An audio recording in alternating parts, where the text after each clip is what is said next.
નમસ્કાર મિત્રો, આજે ધોરણ 4ના બાળકો ગણિત વિષયમાં જે પ્રથમ એકમ છે ઈંટોની ઇમારત તે અંતર્ગત કેટલીક પ્રવૃત્તિ કરી રહ્યા છે અને આકારોને સમજી રહ્યા છે. આપણે જોઈશું.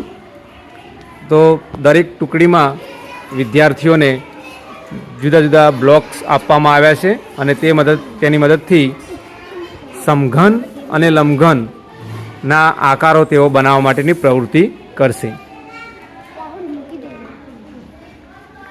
વિદ્યાર્થીઓ ચાલુ કરી રહ્યા છે પોતાની પ્રવૃત્તિ.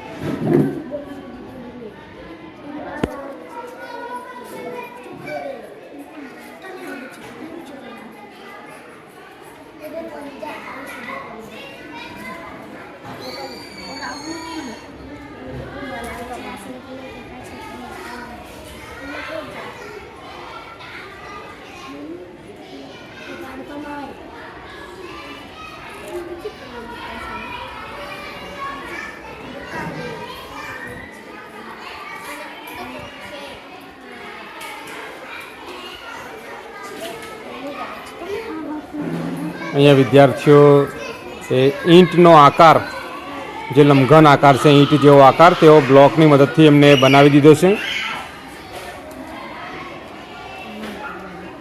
બતાવો તમારો આકાર. હા, તો ઈંટ જેવો આકાર છે. તો એના ખૂણા ગણો જો, કેટલા ખૂણા થાય છે આકારના?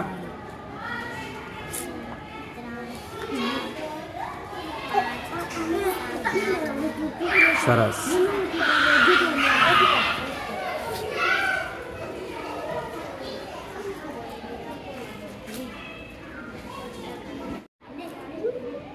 તો હર્ષકુમાર, તમે કયો આકાર બનાવ્યો છે? અને જે આ ઈંટ છે તે કયો આકાર છે? લંબઘન. સરસ. તમારા પણ બંને આકારો ઈંટ જેવા આકારો બની ગયા છે. હા, અને આ ટુકડીની અંદર પણ સમઘન આકાર અને એમને બીજા આકારો આપ્યા હતા, તે એક સમઘન અને લંબઘન બતાવો. હા હા, બંને આકારો બની ગયા છે. તો સમઘન અને લંબઘનની અંદર જો લંબઘનની વાત કરવામાં આવે તો એમાં 2 ચોરસ હોય છે સપાટી એની, અને 4 સપાટી એની કેવી હોય છે? લંબચોરસ. બરાબર.